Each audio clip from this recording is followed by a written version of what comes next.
Describing gang stalking techniques.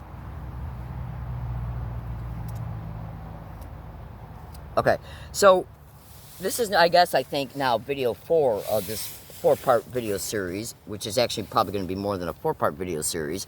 So, look for the YouTube videos titled Gang Stalking, Remote Neural Monitoring, CIA Hyper Game Theory, and the YouTube channel you're seeing this video in. Okay, because this now being the 4th video of that video series, it's mentioned in the first video, the second video, and the third video, and now the 4th video, right at the beginning of the video, that this is part of the CIA Hyper Game Theory video series. So, picking up from where I left off at the end of the 3rd video, I was openly stating that when I went into the Point Loma Library in San Diego, when I came to San Diego from Michigan, and I was out here between 1 and 38 days, I had already had a good idea about how I was going to entrap these wild boars, because I had already had years of experience of not getting no help, and even the cops being used against me in Michigan. I had already had experience without knowing what I was dealing with was even a crime called gang stalking. Okay? So when I was making these emails at the Point Loma Library in San Diego in 2006, I purposely opened up a Yahoo account that had Trojan Horse in the name of it for two reasons. It had a double meaning to it. One meaning is because these wild, filthy maggots infiltrated my life through deceitful means, just like in the Trojan Horse story of the story of Troy. But it also had another meaning to it. That email and the other emails that were made, all of them were hacked and manipulated by these wild whores. Oh, every email I've ever made has been hacked by these wild animals. Every single one in 4 states. All of my blogs, too. So check this out. When I made those emails in 2006 from Point Loma Library, they were made for multiple reasons. They infiltrated my life through deceitful means and through intentionally perpetrated crimes that led me to an environment where I was then exploited, including directly buying through the Dearborn police. Absolutely. Right? So I knew, as a result of what I had endured between 2002 and before coming to San Diego in 2006, I knew I wasn't getting no help with the police, and I knew the police were definitely involved. So I was already telling myself that I'm going to have to entrap these motherfuckers. So I applied a double meaning when I created that Yahoo account in Michigan. I believe it was in Michigan when I created that account. It might have been San Diego. I don't remember, to be totally honest with you. But here's the point. I could already see I was dealing with a crime that was protected, okay? And I could already see that I was intentionally being shown through the crime itself that I was powerless over all victimizations.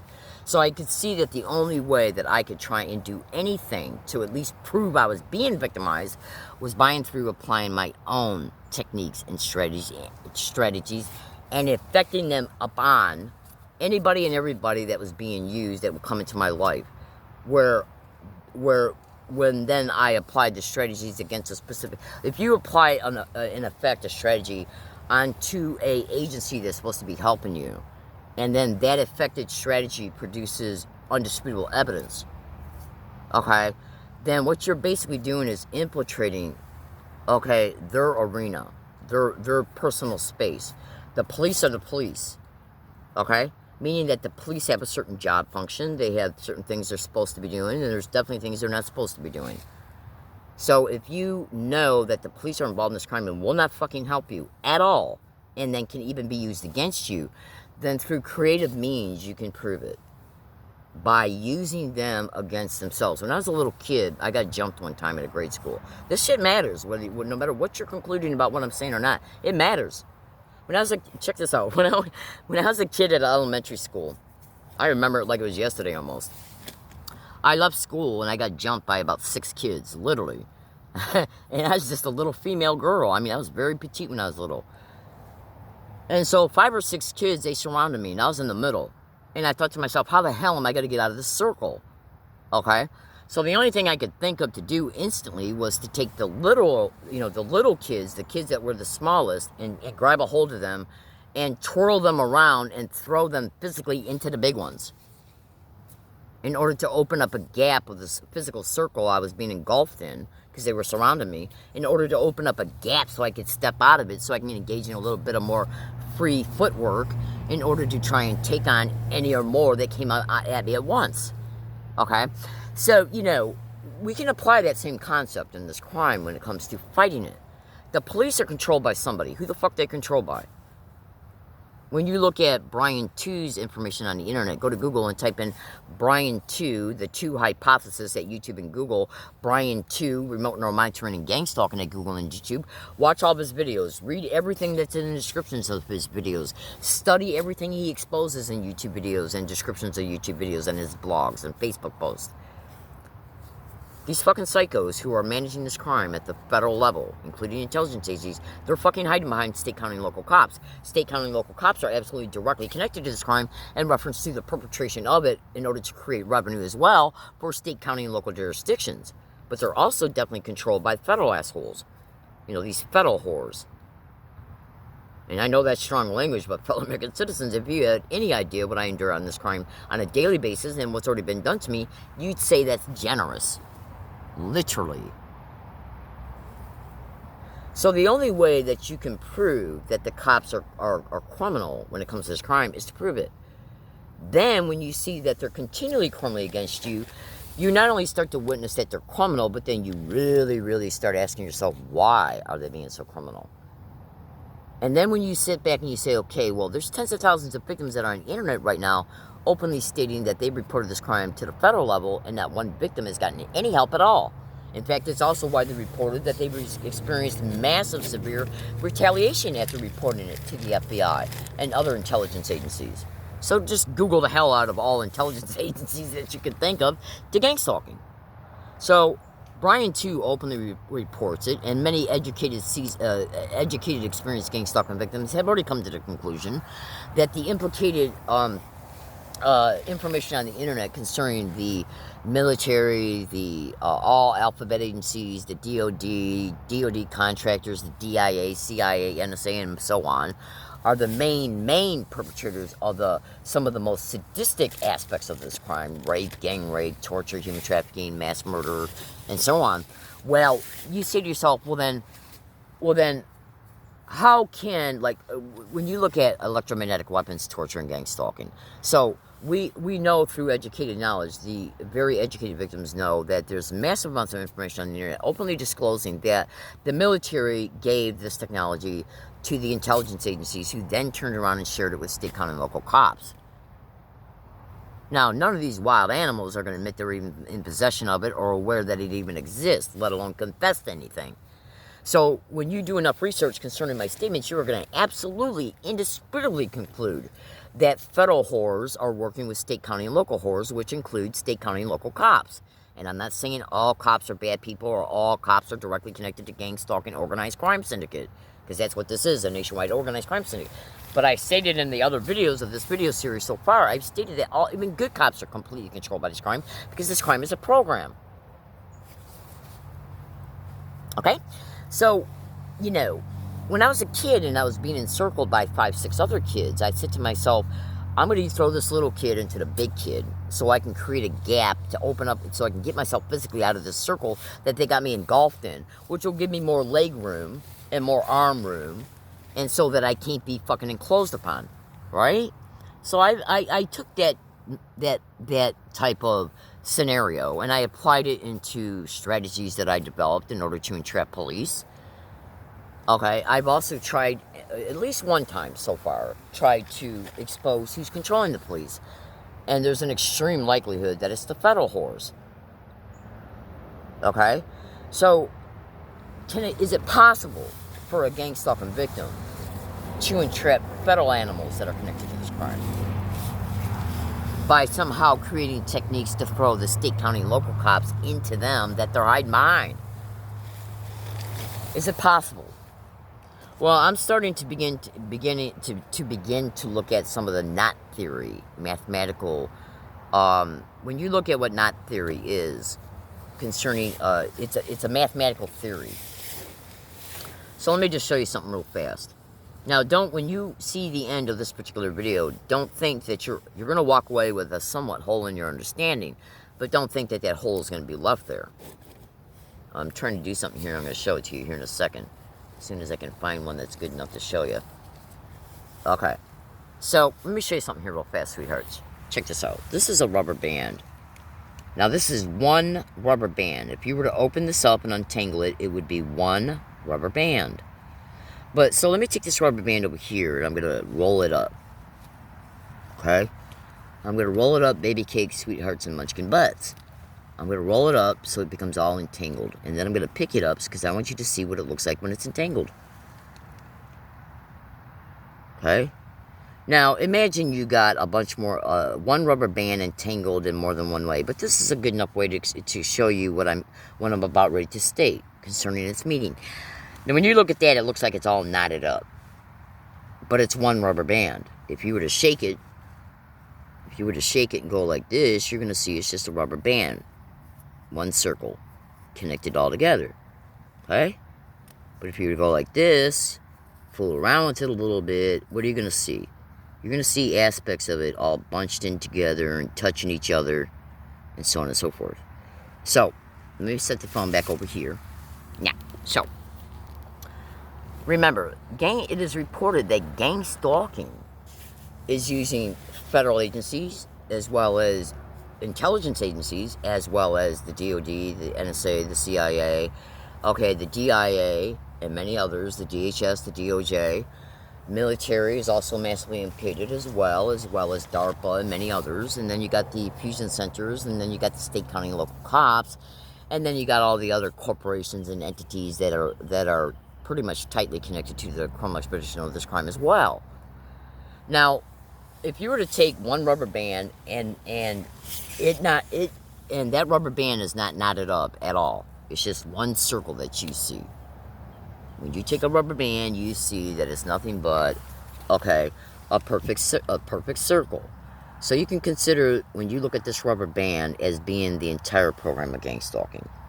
But when you twist the rubber band up, you're going to see sides of it connecting to other sides. They appear to be knotted. Now, how is that relevant? Well, if you try to prove in any way any connected partners to another connected partner connected to this crime, if you can force them to collide together, then you can prove collusion. You can prove conspiracy. You can prove aiding and abetting. You can prove conspiracy for obstruction of justice. If a judge is colluding with a corrupt prosecutor who's colluding with a corrupt cop, then what you got is one program that's got where the program is touching where its sides. The rubber band is the program itself. But if you can take parts of that rubber band and say, this is where the cops are at, this is where the DOJ's at, this is where the fusion centers are at, this is where the DOD's at, and if you can then force an effect upon them strategies that will help show that they're connected, then what you're doing is you're taking the sides of the rubber band and you're touching them together to prove that they coexist together in order to affect any or all parts of this program upon any and all victims. Okay, so that is an extremely rudimentary way to visually show how possibly not game theory and maybe even topological social sets can be enforced upon CIA hyper game theory, so that they cannot fall back to the position of non-cooperative hyper game theory, where they act like all they got to do is not cooperate with you in any way and not play any part of any method that you're trying to impose on the game. Okay, you have to force these psycho maggots into action. You got to force them to commit an open crime that's reasonably concludable in anybody's mind that the only reason why they would have committed that action was through criminality. So how can you take one or more entities connected to this crime who are working in private collusion in order to prove that they're working in private collusion? Trust me when I say I'm working on it.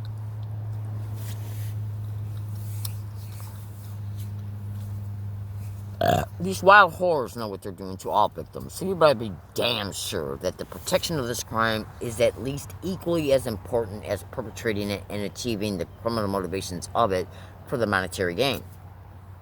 The protection of it is as equally as important as the perpetration of it to achieve its motives. So meaning that they're extremely serious about protecting it. Okay? So, when you watch the first, second, third video, especially the third video, because the third video starts to pick up in verbalizations related to entrapping these wild animals, at least at the local level, city and county. That, like, when you intentionally affect perjury traps, and then you prove to the court that he engaged in perjury, when you prove to the prosecutor's office that he engaged in perjury, when you prove to the DA's office that he engaged in perjury, and they don't do nothing at all, and then when you don't get no compensation concerning anything that you went through and anything you lost because of the initial act and then the perjury to cover it up, then that is binding the ties. That's throwing them into each other.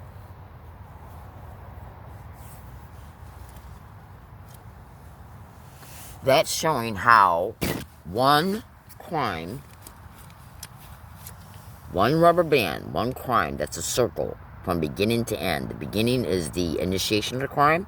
The end of the circle, which falls back to the same spot on the rubber band, is the ending of the crime. The end of the program being concerning all the techniques and methods and tactics they employ against you in order to achieve their crimes. Right? But along the circumference of this rubber band, you got the cops here, you got the DAs here, you got the FBI over here, you got the DOD up here, you got DHS over here, the DOJ here, you got State Attorney General's office, you got the DAs, you got the prosecutors, you got the public defenders, you got the businesses, the libraries, the universities. If I fucking go to UCSD at 11 o'clock on April 1st, 2019, and I say, at 7 a.m. on April 1st, 2019, at a wooded area, I'm going to UCSD. Let's see if my tape recorder picks up gang stalk, oh my god, and suck dick on it, being said around me, including repeatedly, and then it catches it on it when I get there at 11, then you go report it to the police, and they won't do nothing, and then you report it to the DA's office, and they won't do nothing. That's connecting three assholes together at once, just in one act. They're all breaking the law. All of them. All three of them are breaking the law. Now, when you look at the fact that the DA's office and the police are supposed to be investigating crime and prosecuting it, yet they're not, you have to ask yourself why, and who's got the power to influence them not to. That's the other assholes that are on the circle of the rubber band. Okay? So, if you can force their criminal activity to protect who's ever using them and or they're directly connected to, then what you're doing is throwing them into each other by joining them at the hips to get them engaged in a crime to protect a crime that's already going on. That's forcing these two, the DA and the prosecutor and or police, that's forcing them to touch each other. Because the only way that these types of agencies will not investigate something is that if they are being told not to. Because think about what I'm saying. The police are supposed to investigate crime. They're supposed to catch the criminals and prosecute them. They don't. The DA's office is supposed to do the same thing. They don't. The prosecutor's office is supposed to do the same thing. They don't. When you prove to the public the evidence you showed them and they still don't, anybody with two brain cells would sit back and say there's got to be a reason why not.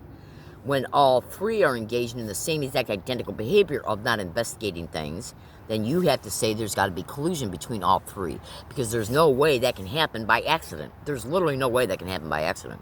If the DA's office is not corrupt, then they would investigate it. If the cops are corrupt, they won't. But then when you go to the DA's office and they did, then they're not corrupt. Okay? But if the DA's office don't, after the police don't, and if the State Attorney General don't, then you got to say there's got to be a logical explanation for this. Because they're all three engaged in identical criminal behavior. That strongly suggests collusion, aiding and abetting, obstruction of justice. That strongly suggests conferencing. So how can you prove it? I'm still working on that. Okay? So when I made that email in 2006, and I had a double meaning when I created that account and labeled it Trojan Horse. They had deceitfully infiltrated my life to victimize me.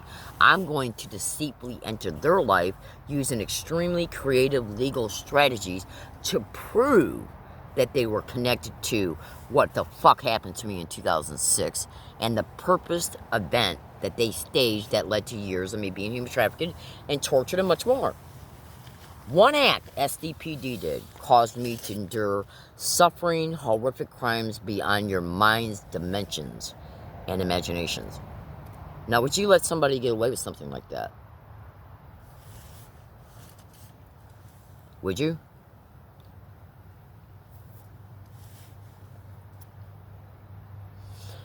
So, it had a double meaning. I was already looking to create my own strategies to entrap these wild whores, and I did a good job. In closing, check this out. When I was out here in 2006, I also went and made a notary.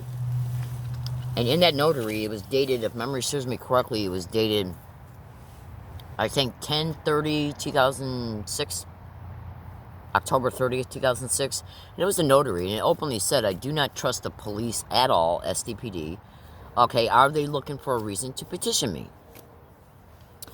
And then within not even less than 5 days away from there, that's when they came to the area that I was resting at. And when they came, they played out identical to a T gang stalking applied techniques to influence me to go back to Michigan with the intent that they wanted me out of the city because they knew I was causing problems.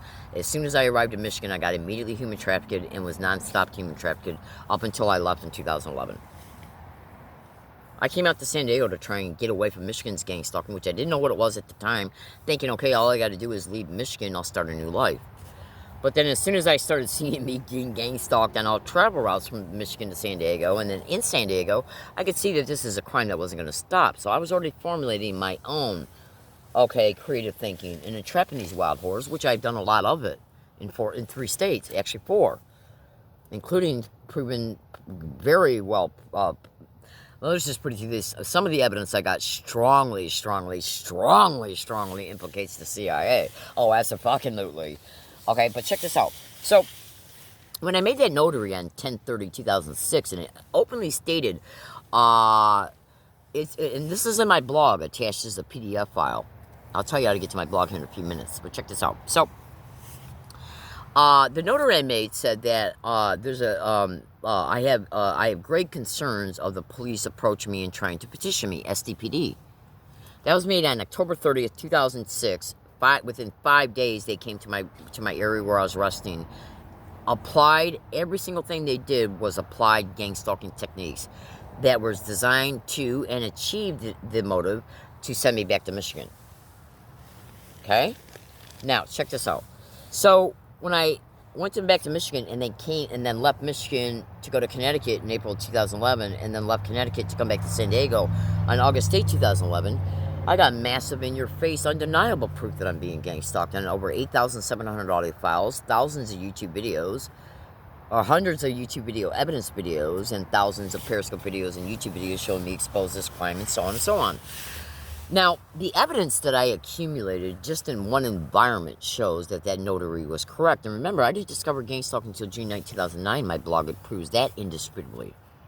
So how can I be writing a notary in 2006 saying I'm afraid that the police are looking for a reason to petition me, SDPD? Petition means putting you in a psychiatric ward, which is part of the crime of gang stalking.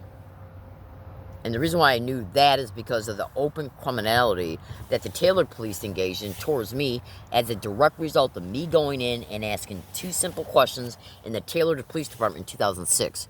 Can you please help me understand what stalking laws are? They were already notified before I got there to do what they did. And they did it. So I could already see that the police were directly connected to this crime in Michigan. And since when I came out in San Diego in 2006, I started immediately noticing that a lot of the street harassment I was enduring was identical to a T to Michigan's. I could see that I was just going to experience the same bullshit. Okay? So, go to YouTube search box and type in a YouTube search box, Learning Disabled Woman Exposes SDPD Gross Negligence of Duty. You're going to see me talking with the SDPD officer at Jack in the Box, located off of Rosecrans and Nimitz Boulevard, and it openly shows me state to this SDPD officer that Jack in the Box employees and managers and people coming in as customers are repeating gang stalk, oh my god, and weird crazy. I told him I got over 300 audio files I told him that I would be more than willing to make an appointment with him so I could then meet with him to show them these audio files. He threatened to call a psychiatrist on me. 5 years after that notary was made.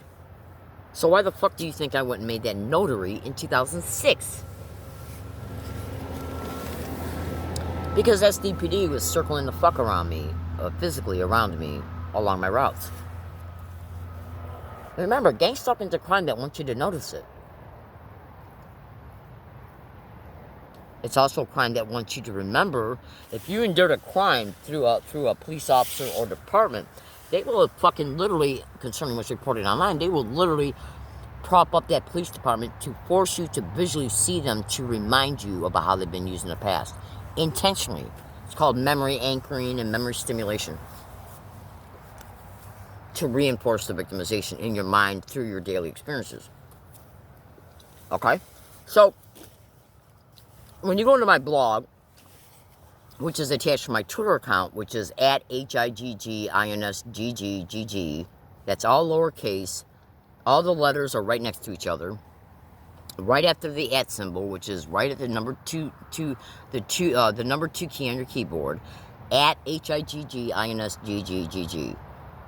Neo Exposing Truth is the name of the Twitter account.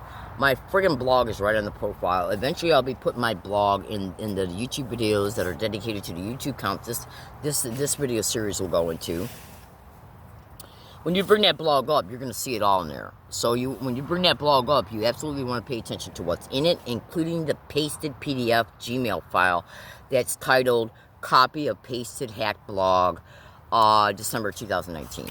All the PDF attachments that are within it, all you got to do is click on them, and then they will open up. Those notaries are in there, along with massive amounts of evidence. So, if you're a gang stalking victim, and you get to the amount of educated knowledge that I'm at, when you discover the fact that it is widely reported that CIA hyper gang theory is being intentionally opposed upon a gang stalking victim's life to perpetrate this crime, protect it, and to keep the victim in it, don't think that you're completely powerless. Because you're not. You're not. They try to entrain you to believing that you're totally 1,000% continually, completely powerless, but you're not. Because they do have Achilles heels, and you can incorporate your own creative strategies and implicate it on them, okay, to affect perjury, to affect retaliation, predict it first and affect it, okay, to prove corruption in these friggin' court proceedings in the offices and departments that you're supposed to be able to run to for help. And then where do you go to take it from there? Well, just don't give up. Maybe one day something will come to you. Maybe one day something will come to me that will help and steer me to the place that would be very hard for them to be able to force and affect their continued crimes within that place. If you got a lot of evidence, man, and the judge ignores it, okay, then try to entrap the judge. If you got the people then that want to investigate the judge, fucking entrap them. Because the only way we're going to get out of this friggin' crime is by proving everybody that's connected to it, everybody that's controlled by it. Because if it wasn't for their bought-off whore asses, we wouldn't be enduring 1 second of this crime, and any day we're enduring it. Now, 1 second. So you can't just be laid back and be a non-stop victim, because these wild whores will absolutely take advantage of that and escalate the program against you to exploit you faster. Absolutely they will. They're wild animals. And that's all they are. So thank you for listening, everybody. I will be probably making more of these videos dedicated to remote neuromonitoring, CIA hyper game theory. So continue to look for videos that have that mentioned at the beginning of the video, and that will eventually have, that literally shows the same thing in its title. Each video will have a number at the end of the title, so you'll see what video number 1, 2, 3, 4, 5, and so on is. And stay with this account. Because I'll tell you something right now, my fellow American citizens, you better research gang stalking right friggin' now. Because gang stalking is literally nothing but a nationwide epidemic It's going on in every neighborhood, neighborhood, town, city, county, and state. It's going on in 95% of all environments that you see when you are out and about in the community. And these psychotic horrors will literally use anybody of any age, at any time, anywhere. From children to senior citizens to the disabled, anyone. Literally. So Google my statement, sweetheart. Okay? Watch this video series and stay tuned to the YouTube account you're watching this video through for upcoming videos related to the series and ones that aren't. I gotta go. Thank you for listening. Have a good day and stay with me. Please stay with me. Okay? I appreciate you following me, and please research what I expose. You better research. You are not safe in ignorance when it comes to this crime. I literally got to go because I got stuff to do. Everybody have a good day. I'll talk to you later, and thank you for staying with me. Bye-bye.